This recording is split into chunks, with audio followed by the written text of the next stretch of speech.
9, 12, 10, 28, 2, 23. This is the DSR Podcast. Hello and welcome to Need to Know. I'm David Rothkopf, your host. Today we're joined by two of our favorite media critics and observers anywhere. Dan Froomkin is an American journalist and editor of Press Watch. How are you doing, Dan? Very well, thanks. Good to see you. Good to see you. And Jeff Jarvis is an American journalist, media critic, professor, and creator of Buzz Machine. How are you doing, Jeff? Rotten, like we all are, David. If we're honest with each other. See, it is the death of small talk. You know, how you doing? Yeah. Oh, well, the Republic is crumbling, but other than that, I'm fine. It's crumbled. It's not, see, the verb is no longer present tense progressive. It's crumbled. It's past tense now. I will accept that. I concur. I concur. This gets us sort of into where we're going here, which is, I think there have been a lot of shocking things of the past 8 months, and we talked about some of them being likely the last time we talked. But in almost every case, they've been exceeded. And, we've seen an administration go after the rule of law, go after freedom of speech, go after free expression more broadly, go after our immigration laws, go after our allies, go after international institutions, go after our national security establishment, go after the so-called deep state, go after their enemies, all excessively.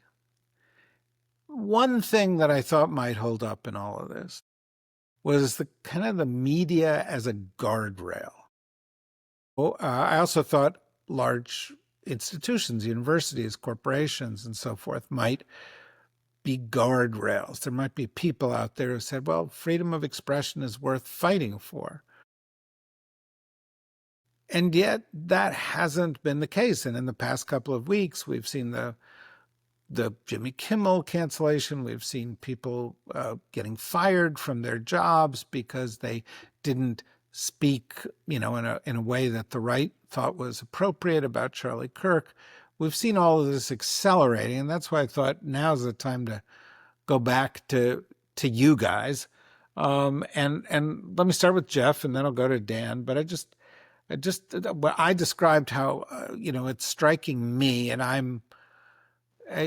would say my reaction to the way the media is handling what the Trump administration is doing is as shocked as my reaction is to the Trump administration, and I'm wondering what your thoughts are. First, they came for the immigrants, and media did next to nothing. Then they came for the trans kids. Then they came for the universities, then the law firms, then most of government. And when they came for Jimmy Kimmel, that's when media started paying attention, I think, far too late.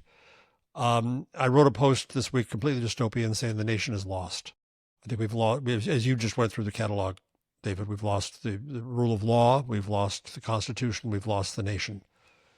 And from our parochial perspective of media, and you've heard this from me before, I think that our national media institutions have failed us badly in the fall into fascism.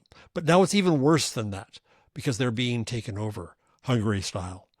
The mini Murdochs, Per et Fille Ellison, Larry and David, have not only taken over Viacom and with it CBS and installing the presumptively Barry Weiss and such there under the label of heterodox, when in fact it's right-wing. And now, by all accounts, they're going to take over CNN. And they're going to do the same thing there. Well, where do we go to dissent? Social media? No. Twitter, I won't call it X, is the house organ of the far right. Zuckerberg has gone full Quisling, and now TikTok is also falling under the hands not only of the mini Murdochs, but the Mondo Murdochs, who, by the way, spent $3.3 billion to buy out part of the family so they could stay as fascist as they have been. So our media are either now owned by hedge funds, owned by extremists, or cowering in fear, or have blinders on, ignoring what's going on. And I despair for the nation, first and foremost. I despair for its victims, first and foremost. But I despair for my own field that I've devoted 50 years of my life to. Yes, I'm that old. I started young. I give up on mass media. It's over. So the question is, are there enough Froomkins out there? Are there enough Rothkopfs out there? Are there enough mechanisms out there where we can still be independent? Where, YouTube, well, this week Google said, okay, we're going to put up election deniers and other handlers of disinformation. So what platforms do we have left for dissent and journalism and information to try? Finally, Timothy Garton Ash wrote a wonderful piece in The Guardian last week warning America that we have 400 days to save the country. That is until the midterms. I think we're about now to 391. And I don't see the leaders of the Democratic Party doing a lot. They're running the campaign bus over each other. And so I despair about that too. And even if we won the House, what can we do? The damage between now and then is going to be even worse by multiples. I have no hope left. On that cheery note. Wow, Dan, as Socrates probably once said, can I offer you a bowl of hemlock? Well, I'm not quite as hopeless as Jeff. I mean, close. Don't get me wrong. Well, we like to have a range of views here. Yeah. Within 2 degrees of despair. Well, I will be hopeful for a moment. So I have 2 newsletters that I publish. One is Press Watch, which is media criticism, and the other which is at presswatchers.org, and the other is called Heads Up News, which I started when Trump's second term began. Headsupnews.org, and that's a weekly look at the resistance, and it's kind of a more hopeful project, trying to be a little more optimistic. And in both Press Watch and Heads Up this week, I've been surprisingly chipper. Why? That's not like you, Dan. You're not a chipper fellow. I'm not a chipper fellow. Do an intervention. But the Jimmy Kimmel thing was a big deal. It was terrifying when he was pulled off the air, and I was horrified at ABC giving in so easily. But there was a public outcry. There were protests. There were petitions. There was a hue and cry on social media, and there was a boycott. One report says up to 1 million people actually canceled their subscriptions to Disney including Plus Howard or Stern. Hulu or ESPN Plus, and ABC, put Jimmy Kimmel back, and Jimmy Kimmel was spectacular, and Jimmy Kimmel was spectacular again last night, and that's mass media. So maybe there's a little bit of hope there. I certainly was like, go resistance. You got one victory under your belt. And the other little bit of hopefulness I have, this will kill Jeff, is that I see signs the New York Times is maybe waking up a little bit to the crisis we have here. I had written a column a few weeks ago criticizing them for using weasel words and euphemisms and third-hand attributions to critics and experts about what everybody knew was going on. But in the last 10 days or so, started actually a day before they got sued by Donald Trump, so I can't exactly place it to that timing. They've been a lot tougher. They've been writing with their own voice about how Trump is hateful, is divisive, is a liar. They haven't been doing this arm's length stuff. And Peter Baker, of all people, Peter Baker, who was the great normalizer of Trump 1, wrote 2 really just, smashing pieces about Trump over the last 2 weeks. So they haven't gone so far as to say, yes, he's an authoritarian.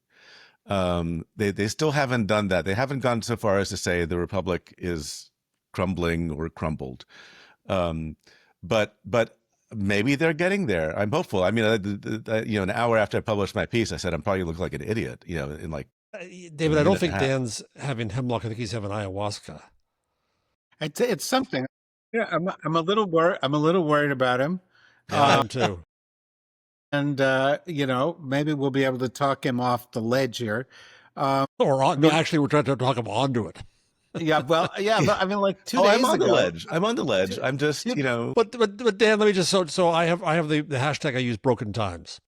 right. So September 24, when Trump goes on and on about the drug he can't pronounce, otherwise known as Tylenol, the New York Times says he strays from science. On the 23rd, Larry Ellison is taking over all of media as if he were in Hungary, and the New York Times decides to do an anodyne profile of him. On the 21st, they do, at the Kirk service, an extraordinary fusion of government and Christianity, otherwise known as Christian nationalism, which is tearing down the country. I could go on. I won't. I wish I were as hopeful. And yes, there have always been glimmers that come here and there, but overall, I think the Times is still broken. Yeah, by the way, I was on TV the other day around the time of Trump's UN speech, and there was a Times person there, and he was saying, well, one of the last time he was here, they laughed, but this time they feel he's effective. And I was like, what the fuck? Their coverage was tough on the UN. Their headline was Trump they're uses tough UN after. speech to make false claims and lecture representatives. It was actually pretty strongly negative coverage. I'll take the German coverage over theirs. This was during. I'm just saying I was on exactly as it was happening, but yeah, they were somewhat critical of him. But I have to say, in that particular case, and I'm wondering how this, you think of this. The way a lot of reporters report these days is they go onto social media and they see where the other people are in their field, and then they sort of calibrate with that.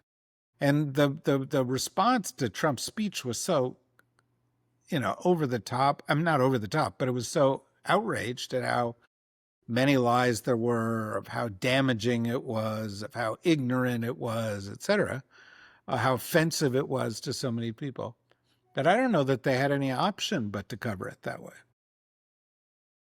I'm not quite as sure of that as you are. I feel like two much more important issues are institutional pressures and they're writing for their editors. They're not really writing for social media, I think. I mean, to some extent they are, but they're really writing for their editors, and the editors are the problem. So I wouldn't agree with you completely on that. But I do think that they look to the Times for tone. And speaking of, the coverage of the autism press conference was also very critical, very tough. I think in part because it was anchored by the health reporters who actually still traffic in facts rather than the political reporters who are about spin and did it work and who's up, who's down. So I'm going to stick with a little bit of hope. Let me compare and contrast with what I see when I try to use my high school German to read, plus with help from Google, some German journalism. After the UN speech, the Süddeutsche, I'll spare you the German. The words of the most powerful man in the world mean nothing anymore. Mm-hmm. Times doesn't compare to that. Der Spiegel, a planetary inflated ego. The Süddeutsche a few days ago talked about him being basically the king of stupid. Der Spiegel a few days ago took the stands of Charlie Kirk and put them in, and this is a legal definition in Germany, and said that he would qualify as a right-wing extremist. Those are things we are not seeing in our American media. We're not seeing judgment. When Hannah Arendt died, the last piece of paper in her typewriter was a third of her last book, which she didn't obviously write because it was just the beginning, on judging. And we have a journalism that is afraid of judging Trump, afraid of judging those who put him in place, the voters. And I think we're seeing more judgment from outside the country than in. This is why Trump is trying to limit foreign journalists' visas now to 240 days, because they can tell the truth, and he doesn't want that either. Yeah, it's always easier to write about another country. I mean, I that's why one of the memes on social media is, if we saw this happening in another country, what would we say? I think that's absolutely the case. Well, let's go to the Charlie Kirk thing for a second, because I think it was a real case of journalists disserving the public by walking on eggshells. Mm-hmm. And a couple of people got canned for their positions, but for speaking the truth, right? Matthew Dowd on MSNBC said the truth. He got fired. Aaron Adia quoted him, Washington Post columnist, quoted Charlie Kirk, got fired for it. And in many more cases, I saw, you saw the Ezra Kleins and the other, these people normalizing Charlie Kirk, who is, as was just noted, an extremist and a racist and a misogynist and a divider and an opponent of free speech. In fact, he was none of the things that everybody said he was. And I think you have to fire yourself now, David.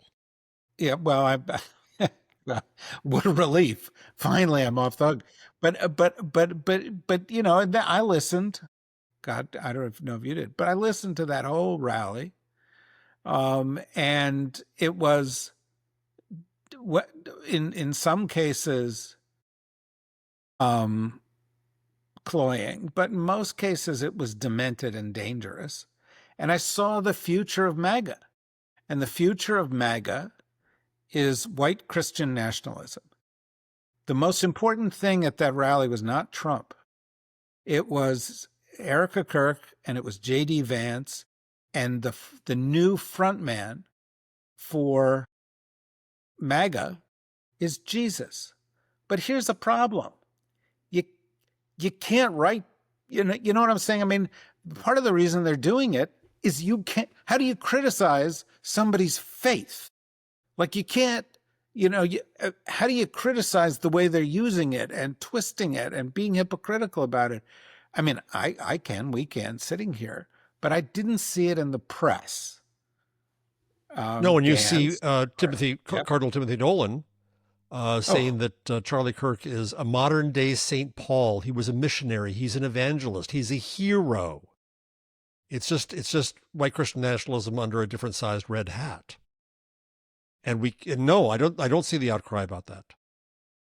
Yeah, by the way, St. Paul was not such a great guy either. There's that.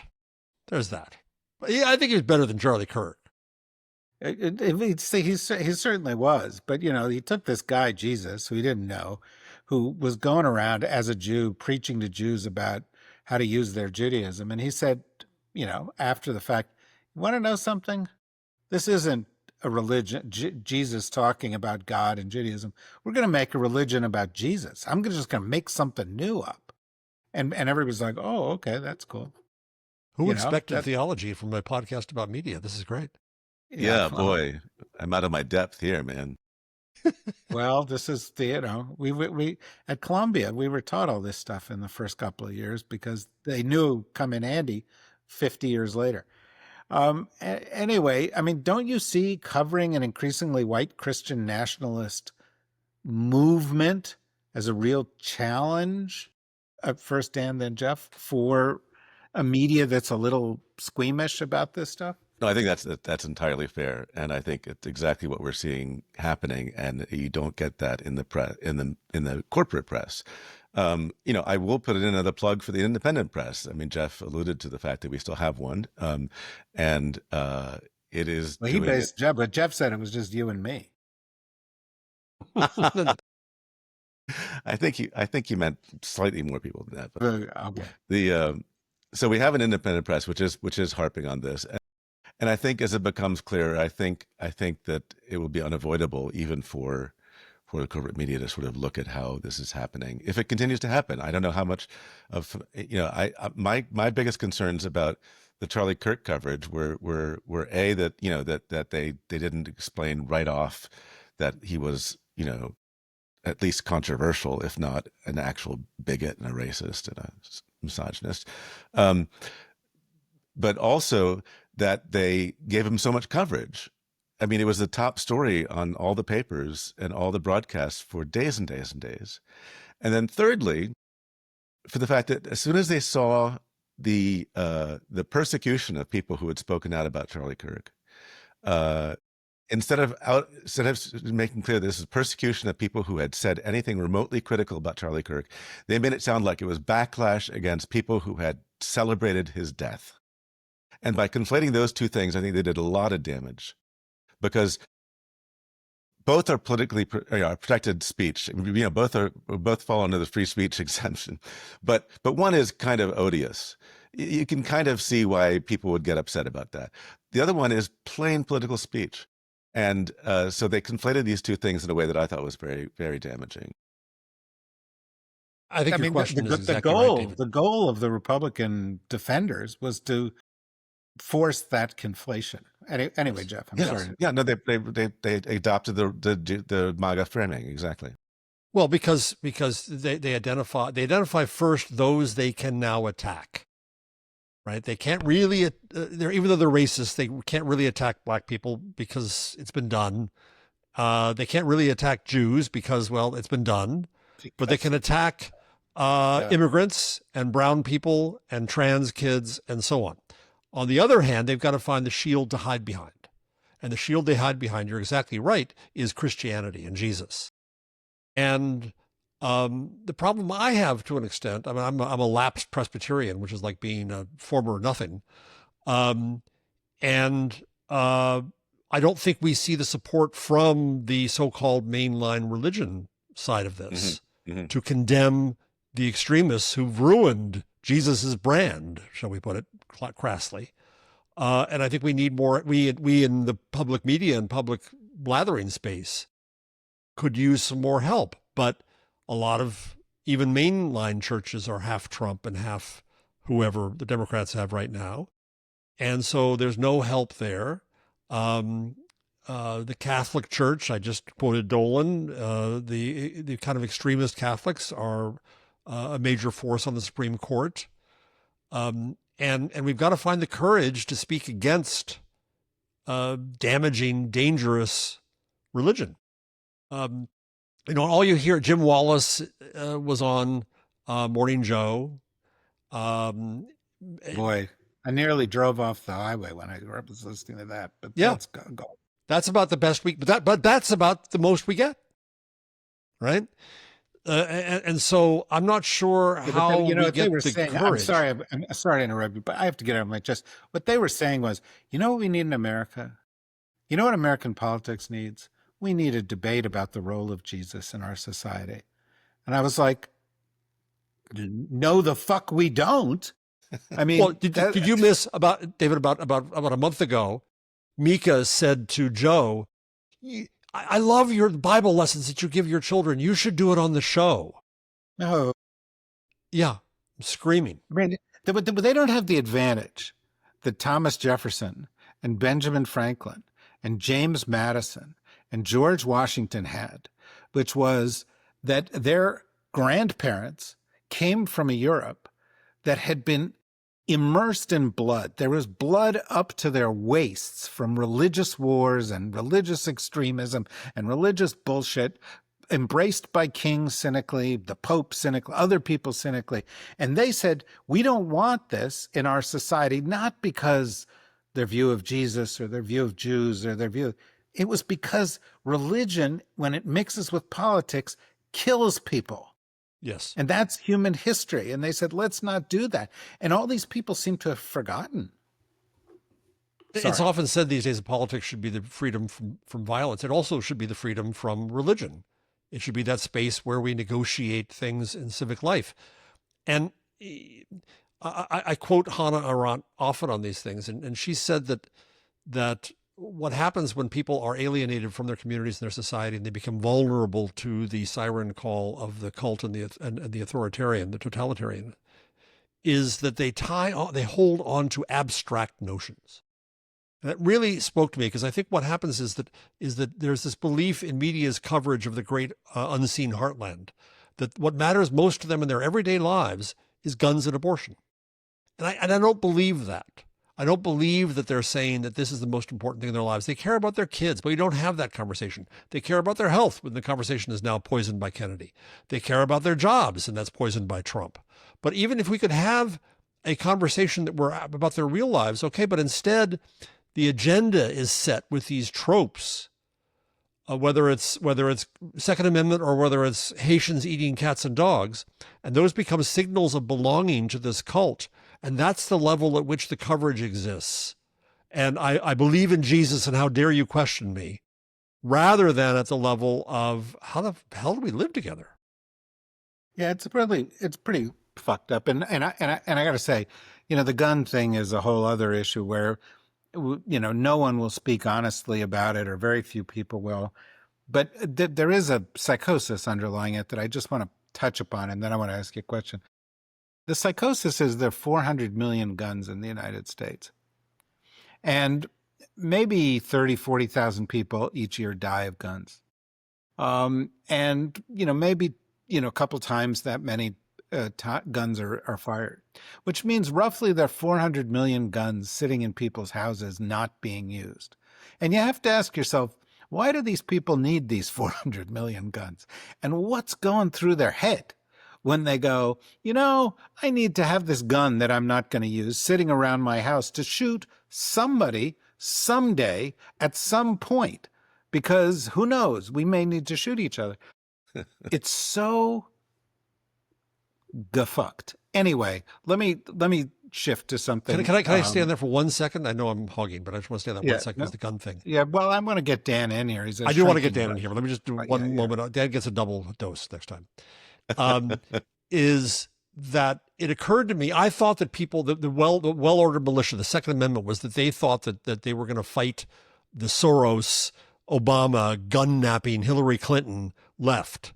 I now came to realize, I was listening to reading Hannah Arendt podcast on her next book, War and Revolution, and it occurred to me that no, these guns are everywhere to ally with the government once they took over. That they now own the army and the National Guard and the police and the disordered militia of extremely armed Americans. And we wimpy liberals don't wear masks, and we're not armed. And if it comes to a civil war, put up the white flag already. Yeah. Yeah. And by the way, there are still a few liberals that do want to take their guns. I'm one of them. I don't think anybody needs a gun. They don't have them in Japan. They don't have them in the British police force. There's a lot of places that do just fine without them. But let's move that forward. So sorry, Dan. Dan, but I want to get back to a point that Jeff touched upon earlier, which is, where's the media going, right? Because the oligarchs, they're going, they all sat in a room at some point and said, well, we can just buy up these things.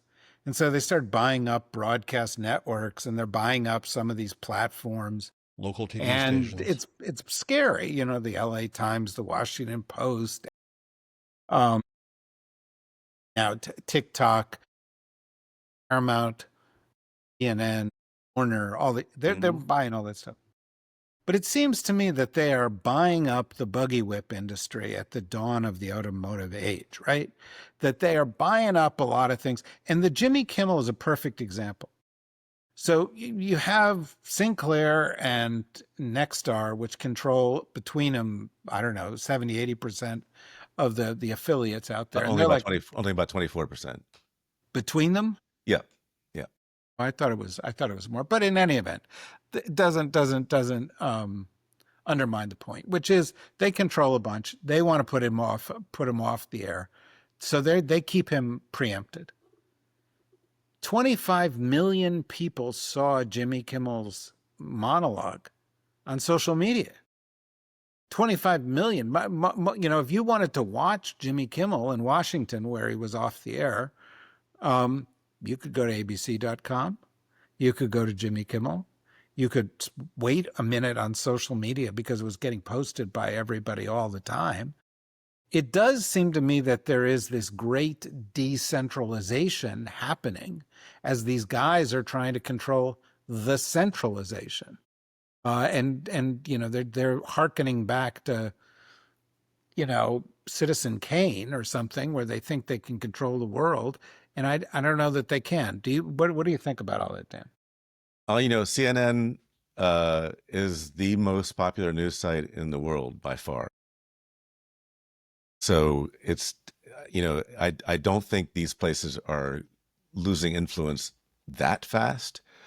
I think they still have a lot of cultural significance, and their impact is very wide.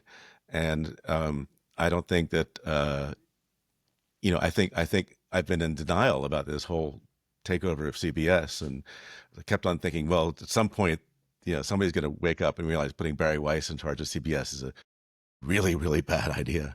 But it sounds like they're not.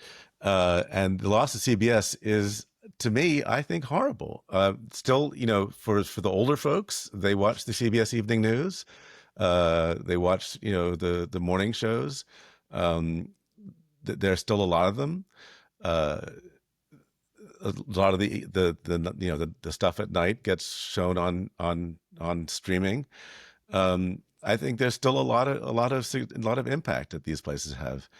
That's why we're so scared that these guys are buying them up. Yeah. Okay. I mean, I'm scared, but I also think there are alternatives, I guess is what I'm saying, is that there are alternative ways to message and not have to deal with them. What do you think, Jeff? But it's an attention economy now. It's all about getting attention. And it's hard for new places to start getting huge amounts of attention. So you're better off with even declining places that have a lot of attention being paid to them already, I think. But Jeff, you disagree. Yeah, I do. I think that mass media are dying and dead and don't know it. And they're taking over, the Ellisons are taking over these husks of mass media. But it doesn't really matter because propaganda is not a business. It has a different point, a different reason to live. And they're using it to that end to get power. The same way that when Elon Musk bought Twitter, we laughed at him, but it brought him into power for a while. I think that the big old institutions have failed us. And I used to worry. I used to, run a center worrying about their business models and trying to keep them alive and so on. And I care about the alternatives now. Because I don't think that there's any hope there.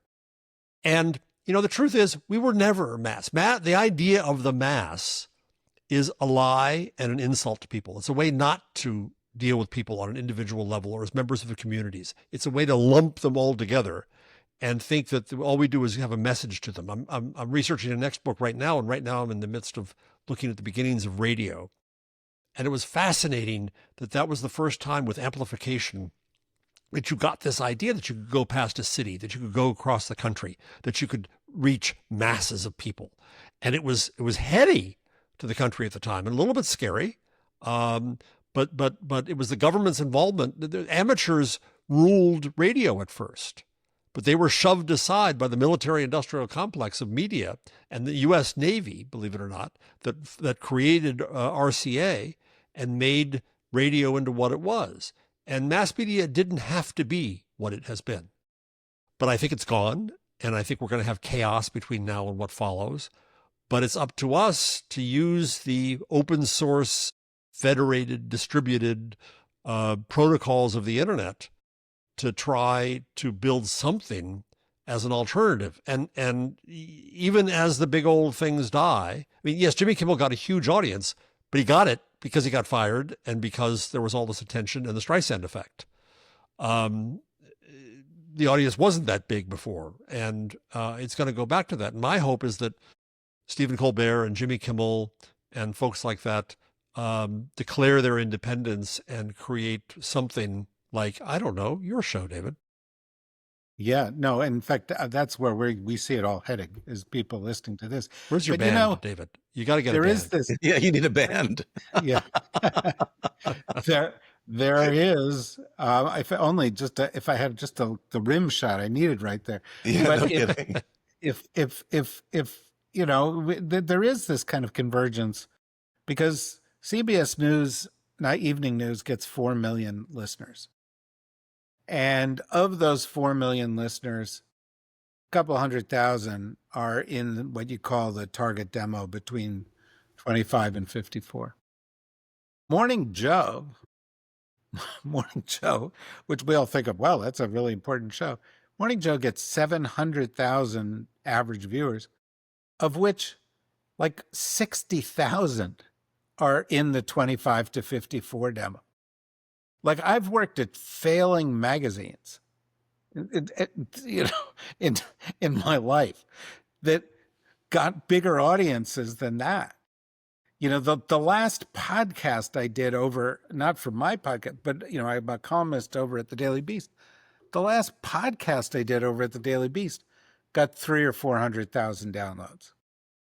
3 or 4, you know, and which is, you know, and I'm like nobody, right? So it's like something. And that's is nothing for happening here. TikTok, you know.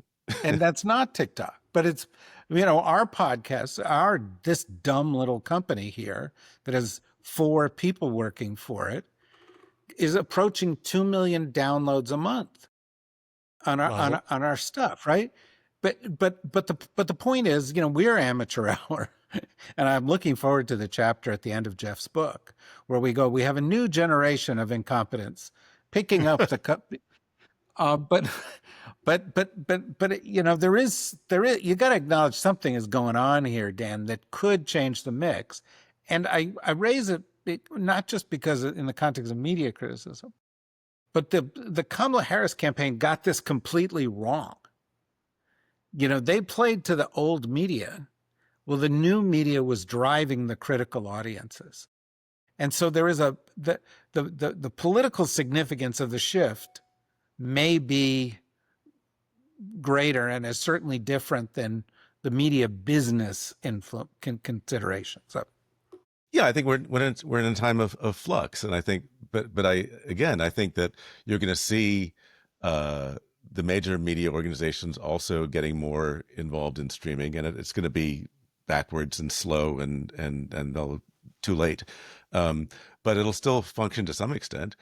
I don't know. I'm not quite as pessimistic that all the rules are gone, and I still feel that for the foreseeable future, the places that I watch the most closely, the New York Times, the Washington Post, AP, are going to have significant impact on the sort of political knowledge base that we have.